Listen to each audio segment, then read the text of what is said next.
মালিক বড় দয়াবান। 10 ঘন্টা লাগাতার ঘুমাবার পরেও আল্লাহ দেখতেছে আমার নাফরমান বান্দা ফজরের নামাজ পড়ে নাই। 7:30 বাজে চোখ মেলতে চাইছে, 8টার সময় সকাল চোখ মেলতে চাইতেছে। আল্লাহ তো দেখতেই আছে আমার নাফরমান আমার ফজরের সেজদা করে নাই, তবুও মালিক কি পরিমাণ দয়াবান, এত বড় নাফরমানির পরেও আল্লাহ চোখটা মেলে দেয়। আল্লাহ বলছে ঠিক আছে বান্দা চোখ মেল, আবার দুনিয়ার সংসার করবি কর, ঠিক আছে, আবার দুনিয়া সাজা, আবার দুনিয়া সাজা, যা তোকে আমি আবারও সুযোগ দিলাম, আবারও সুযোগ দিলাম। এভাবে প্রতিদিন মাওলা সুযোগ দেয় আর অপেক্ষা করে।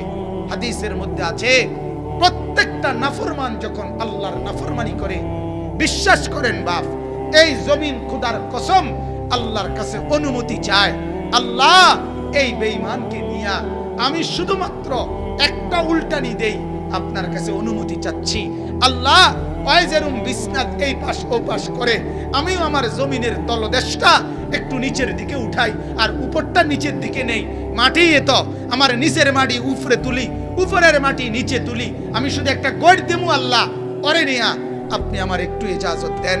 আল্লাহর কসম বাপ রব্বুল আলামিন তখন বলে, না জমিন এমন করিস না, ও যে আমার হাতে বানানো বান্দা, ওর নাক আমি লাগাইছি, ওর চোখ আমি লাগাইছি, ওরে ঘুম আমি বাড়াইছি, ওর চোখ আমি ফেলে দিয়েছি, রাত হয়েছে আমি ইন্তজাম করেছি, আমারই তো হাতে গড়া, দেখি না আমার বান্দা তওবা করে কিনা, ফিরে আসে কি, ফিরে আসে কি। আনিবু ইলা রাব্বিকুম, আল্লাহ বলে তোমরা তোমাদের রবের কাছে ফিরে আসো বান্দা, আমি অপেক্ষায় আছি বান্দা, যেদিনে সুযোগ পাও আইসো, আসলে আমি মাফ করে দেব। এক নাফরমান সন্তান তার মা আর বাপ থেকে যদি আলাদা হয়ে যায়, 2 বছর 4 বছর পরে চোখের পানি ছেড়ে মা আর বাবার সামনে আইসা যদি মাফ চায়, হাদিসের বক্তব্য দ্বারা বোঝা যায় ওই মা আর বাপ সন্তানের চোখের পানি দেখেও মাফ করতে যদ্দূর দেরি না করবে, খুদার কসম রব্বুল আলামিন তার নাফরমান বান্দার চোখের পানি দেখলে মা আর বাবারও কোটি দিন আগে, কোটি সময় আগে আল্লাহ মাফ করে দিবে। এমন যিনি তিনি আল্লাহ, এমন যিনি তিনি রহমান, এমন যিনি তিনি রহিম। অতএব আমার ভাইরা, এটা আপনারা বোঝা উচিত, আমরা এটা বোঝা উচিত। আমাদের জিন্দেগি এভাবেই রাত, এভাবেই দিন পার হয়ে যায়। যুবকরা তোমরা একটাবার নিজেদের বিবেককে বলিও দোস্ত, নিজেদেরকে একবার প্রশ্ন করো, কিভাবে এভাবে লম্বা গত 6 মাস, গত 9 মাস, বছরের পর বছর একদিনও ফজরের নামাজের সেজদা দেও না, তুমি মুসলমান না? তুমি কি আল্লাহকে চেনো না? তোমার মা মুসলমান না? তোমার বাবা মুসলমান না? তোমারে আল্লাহ বানায় নাই, তোমার নাক চোখ আল্লাহ লাগায় নাই, তুমি কার ইচ্ছায় ঘুমাও বাপ বলেন? তুমি কার ইচ্ছায় জেগে ওঠো?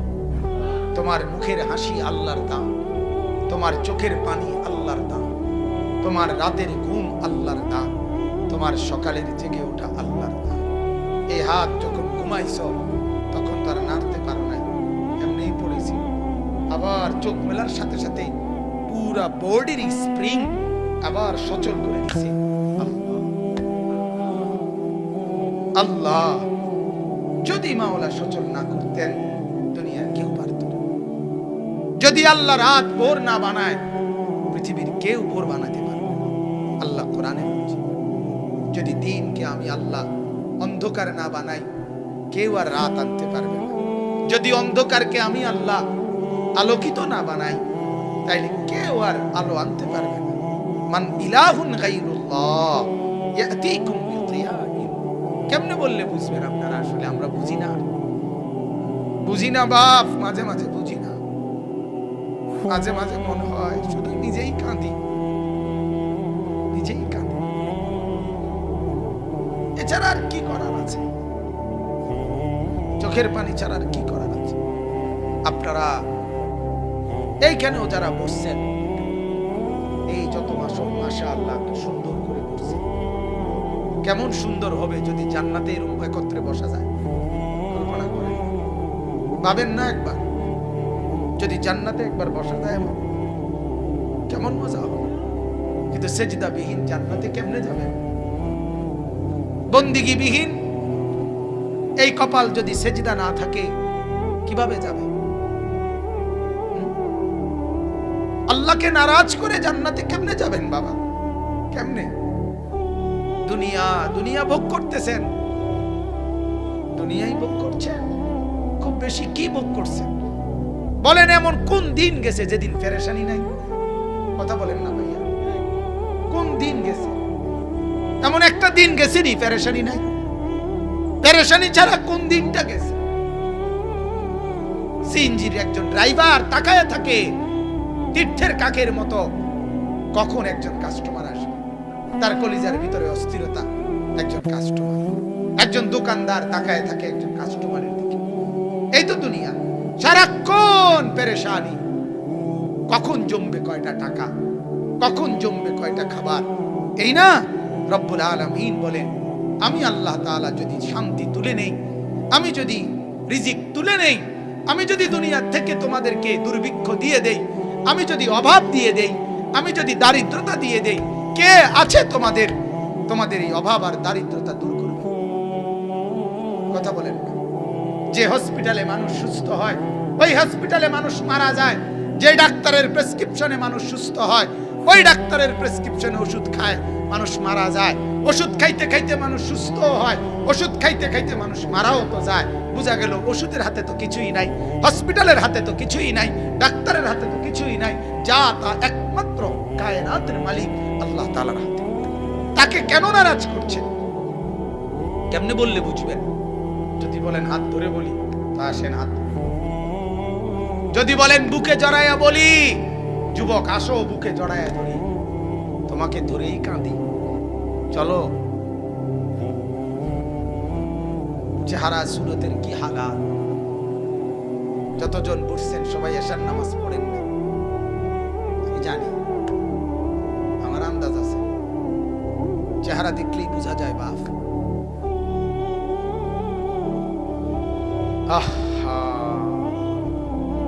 কিভাবে ভুলে গেলেন আল্লাহকে? কেন এভাবে নারাজ করছেন আল্লাহকে?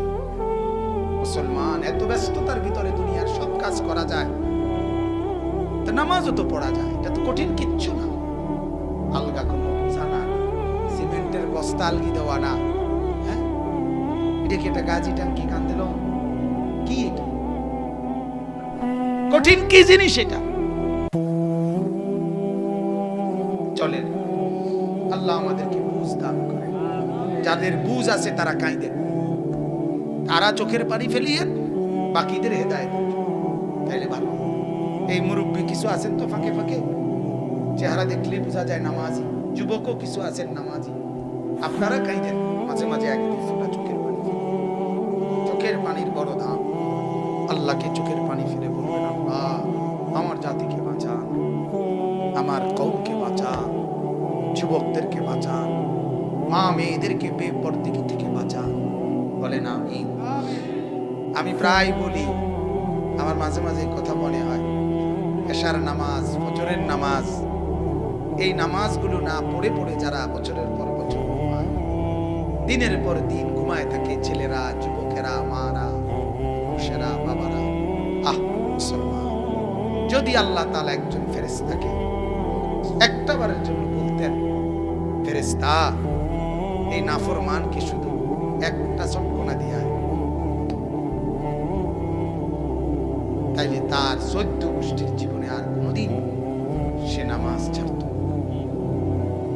কিন্তু মালিক বড় দয়াবান। এই যে কুরআনুল কারীমকে বলা হয় হুদাল্লিল মুত্তাকিন, মুত্তাকিদের জন্য কোরআন হেদায়েত। আল্লাহর কসম দোস্ত, এই কথাটা যদি শুধু বুঝেন, এই হেদায়েত মানে হইল শুধুমাত্র জান্নাত না, বরং আমার জীবনের একটা সুতা থেকে নিজের ঘর, পরিবার, বিবি, বাচ্চা, চাকরি, ব্যবসা, আয়, রোজগার, মাল সম্পদ কামাই উপার্জন যা করেন, বিশ্বাস করেন একেবারে প্রতিটা নিঃশ্বাসও যদি কেউ কোরআন সুন্নাহর দিক নির্দেশনা মতে পালন করে, একমাত্র ওই ব্যক্তির সবকিছু সুন্দর হয়, পরিকল্পিত হয় এবং দুনিয়াও সুন্দর হয়, আখিরাতও সুন্দর হয়। এটারে হেদায়েত। কোরআন কিন্তু শুধু জান্নাতে নেয় না, কোরআন দুনিয়াটাকেও সাজায় দেয়। কি সাজায় দেয় বলেন? হ্যাঁ, আজ পর্যন্ত আপনারা শুধু এতটুকুই বুঝেন, রাসূলুল্লাহ সাল্লাল্লাহু আলাইহি সাল্লামের সুন্নাত এগুলো হলো হেদায়েত। সেটা যেরকম কোন মুসলমান যে নবীর সুন্নাত ধরছে তার আর কোনো অস্থিরতা নাই, যে ব্যাপারে যেই সুন্নাত সেটা রাসূলের গ্রহণ করে নিছে আর কোনো টেনশন নাই। কিন্তু এটারে যেই বাদ দিছে তার আর টেনশনের কোনো শেষ নাই। আমি এই জন্য নিয়মিত বলি, আমরা প্রাইমারি স্কুল পাস করার পর এই চুল চতুর্দিক থেকে সমান কইরা রাখা এটা শিখছি মাদ্রাসায় ঢুকার পর। আজ বয়স 40 শেষ হইয়া 41 রানিং। কথা বুঝছেন? 40 শেষের পথে। তাইলে প্রাইমারি যদি পাস করে থাকি 10 বছর বয়সে, তাইলে 30 বছর, 10 থেকে 40 কত হইল? আজ 30 বছরে আর কোনোদিন একটা বারের জন্য ভাবতে হয় নাই যে চুলের আর কোনো ডক লইতাম না। কথা বুঝেন নাই আপনি? আর কোনো মডেল লং যায়নি, আর লাগছে না। আমার আর চুল নিয়ে কোনো টেনশন নাই। আজ 30 বছর। আল্লাহ যদি আগামী 300 বছর হায়াত দেয় তাইলেও কোনো টেনশন নেই। কথা বুঝছেন নি? সুন্নতের বরকত, সুন্নতের বরকত এটা। পাঞ্জাবি গায়ে দেওয়া শিখাই দিছে মাদ্রাসায় ঢুকার পর। আজ 30 বছরে আর অন্য কোনো জামা গায়ে দেওয়ার দরকার হয় না। আজ 30 বছরে যেদিন থেকে দাড়ি উঠছে, দাড়ির তালে দাড়ি উঠছে, এটা বড় হইছে এন্দিয়া নাইকা এন্দিয়া কা এত কথার চিন্তাও করছি না। রাসূলের সুন্নাত আল্লাহর হুকুম পালন করতে থাকছি, এই নিয়ে আর কোনো টেনশন করতে হয় নাই। আমার বন্ধু, আল্লাহর কসম এটাই বুঝাই, সুন্নতবিহীন জিন্দেগিতে কোনো স্বস্তি, তৃপ্তি, শান্তি, প্রশান্তি আসে না, আসে না, আসে না। আমার দাদি, আমার নানি এরা দুইজন মুরব্বী, আমার মা, আমার চাচি এরা দুইজন মুরব্বী, আমার বিবি, আমার মেয়ে এরা আমার তৃতীয় জেনারেশন। আমার দাদি নানিরও দেখছি কালো বোরকা, আমার মা চাচিরও দেখছি কালো বোরকা, আমার বিবি আর আমার মেয়েও পরে কালো বোরকা। না আমার দাদির কোনো অসুবিধা, না আমার মা চাচির কোনো অসুবিধা, না আমার বিবি বাচ্চার কোনো অসুবিধা, কারো কোনো টেনশন নাই। কিন্তু রঙ্গিলা বেডির টেনশনের কোনো শেষ নাই। বেডি একবার লাল, একবার নীল, একবার কমলা, একবার বেগুনি, একবার টিয়া, একবার আকাশি, একবার ডিপ কালার, একবার লাইট কালার। তুই বেডি এত রঙ করো না। আল্লাহকে নারাজ করছো যে, এই জন্য আল্লাহ আর শান্তি দিল না। আর কি খোদাই আর কি দিল না বলেন না? আর শান্তি দিল না, আর শান্তি দিল না। কথা বুঝছে? 1 ঘন্টা লাগাইয়া পাউডার ডলবার পরেও বেডির এবড়িতে বেডির ভালো লাগে না।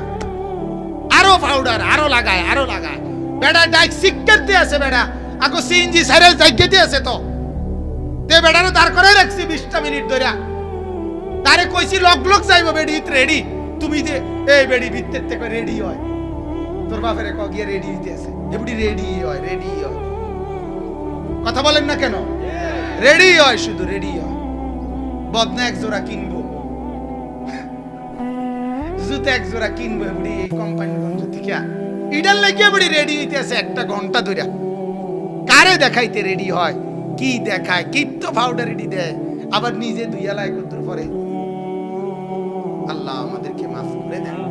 যুবক, তুমি বলো, তোমার মাথার চুল এই পর্যন্ত তুমি কয়টা ডকে কাটছো?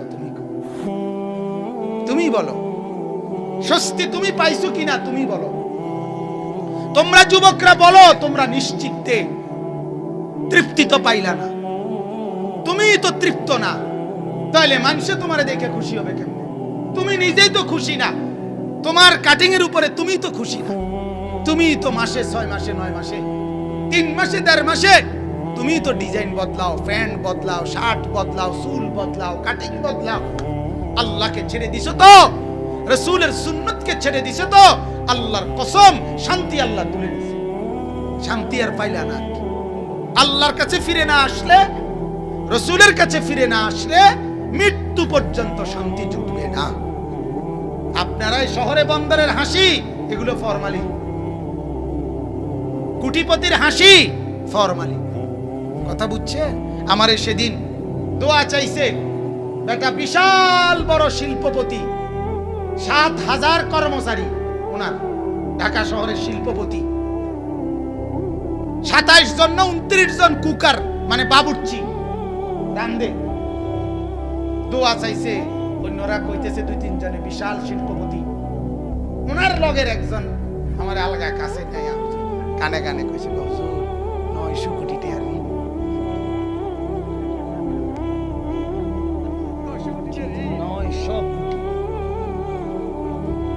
900 কোটি টাকা ঋণ। তুই বড় লোক, কথা বলেন না কেন? এটা বড় লোক। তাহলে এই হাসি ফরমালিন না? কথা বলেন না কেন? এই হাসি তো কিস্তিওয়ালা হাসি। কথা বলেন? তার হাসি তো লোনের হাসি। হাসি এটি লোনে লইছে। কথা বলেন? লোন, লোন, সুদ, সুদ, হারাম হাসি, বৈধ হাসি না। অতএব পৃথিবীর কোন পাপী, আল্লাহর দোহাই বলে, পৃথিবীর কোন পাপী কোনদিন কলিজার ভিতরে কোনদিন তৃপ্তি অনুভব করে না। আপনি দেখেন, তার হৃদয়ে কোনো শান্তি আসে না, তার কলিজায় কোনদিন শান্তি আসে না। আগুন জ্বালাইয়া, আগুন লাগাইয়া শান্তি পাওয়া যায়। কথা বুঝছেন কিনা? মেসের কাঠির আগুনও যদি আঙ্গুলের অগ্রভাগে নখের মধ্যে লাগে, পুরা শরীরটাই তখন ব্যথায় কাতরায়। ঠিক কিনা বলে? এবার আর সুখ থাকে না। প্রতিটা গুনাহ, প্রতিটা গুনাহ, প্রতিটা গুনাহ আগুন, আগুন, আগুন, আগুন। বিশ্বাস করো নওজোয়ান, তাহলে আগুন লাগাইয়া সুখ পাওয়া যায় না। আল্লাহকে নারাজ করে, মোবাইলে ছবি দেখে, উলঙ্গ নারী দেখে, আল্লাহকে সেজদা না করে ব্যবসায়ীরা সুখ তোমরা পাবা না। অটো ড্রাইভার সুখ পাবি না বললাম। সিএনজি ড্রাইভার বেনামাজি হয়ে সুখ পাবি না। মুদি দোকানদার বেনামাজি হয়ে সুখ পাবি না। আনিসুর রহমান বললাম, আমি বললাম, সুখ তোর কপালে জুটবে না। আল্লাহকে নারাজ করে সুখ মিলে না, সুখ মিলে না। নেককার বউ পাইতা না, বেড়িও ধোকা দিব, তুমিও ধোকা দিবা। তুমি ফাঁকি দিবা বেড়ি রে, বেড়ি ফাঁকি দিব তোমারে। বুঝো নাই? তুমি চাইবা আরেক বেড়ি, বেড়ি চাইবা আরেক বেড়া। চলো চলো, ধোকা, ধোকা, ধোকা। এটা যে কন্যা তোমার সাথে প্রেম করে সেই তো অবৈধ, তাইলে সে তোমাকে বৈধ আনন্দ কিভাবে দিবে? কথা বলেন না কেন? কথা বলেন। পেশাবের উপরে দাঁড়াইয়া, পেশাবের স্তূপের উপরে দাঁড়াইয়া দুধ ঢাললে কি আর পবিত্র হয়? কথা বলেন না কেন? হ্যাঁ, পায়খানার ডিপুর উপরে দাঁড়াইয়া এরপরে মাথার উপরে পানি ঢাললে পাক হয়?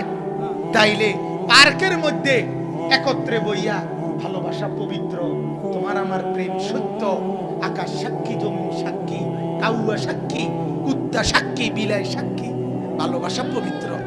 ভালোবাসা এমন, ভালোবাসার কপালে জুতার বাড়ি, জুতার বাড়ি। অপবিত্র, এগুলো অপবিত্র। এটা পবিত্র ভালোবাসা না, কাউয়া মার্কা ভালোবাসা। কি ভালোবাসা?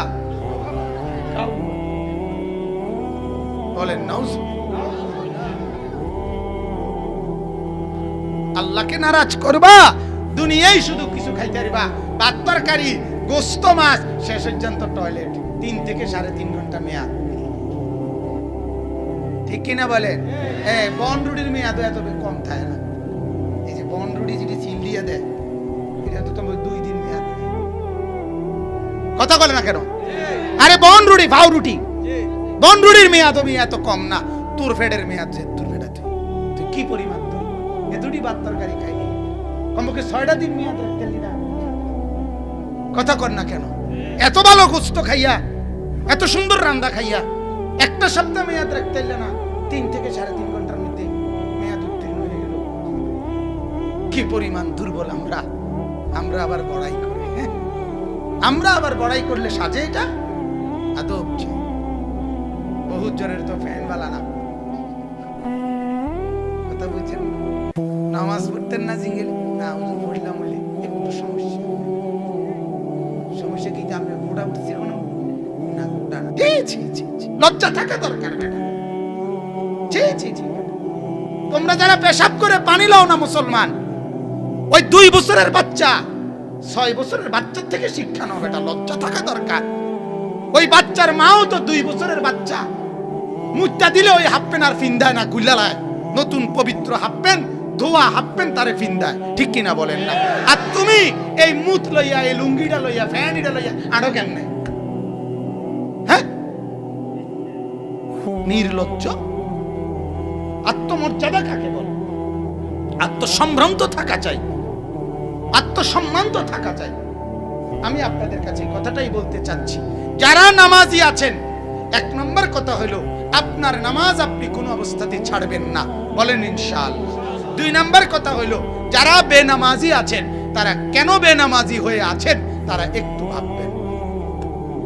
আমার অনুরোধ, এটাই আমার কথা। কেন নামাজ পড়েন না? কি যুক্তি? আপনি মনটারে একটাবার বুঝাইয়েন, আপনার বিবেককে একটাবার আপনি প্রশ্ন করিয়েন, আপনি কেন নামাজ পড়েন না? চা দোকানদার, মুদি দোকানদার, অটো ড্রাইভার, সিএনজি ড্রাইভার, যুবক, কৃষক, তরুণ, চাকরিজীবী, ব্যবসায়ী, যে যাই আছো, প্রত্যেকের কাছে, জওয়ান বুড়ো, সবার কাছে অনুরোধ, কেন কেন আল্লাহকে নারাজ করছেন? কেন নামাজ পড়ছেন না? কেন পড়ছেন না? আপনাদের কাছে এক বিনীত অনুরোধ, প্রত্যেকে ইনশাআল্লাহ আল্লাহর ইবাদত, আল্লাহর বন্দেগী হিসাবে 5 ওয়াক্ত নামাজ পড়বেন, বলেন ইনশাআল্লাহ।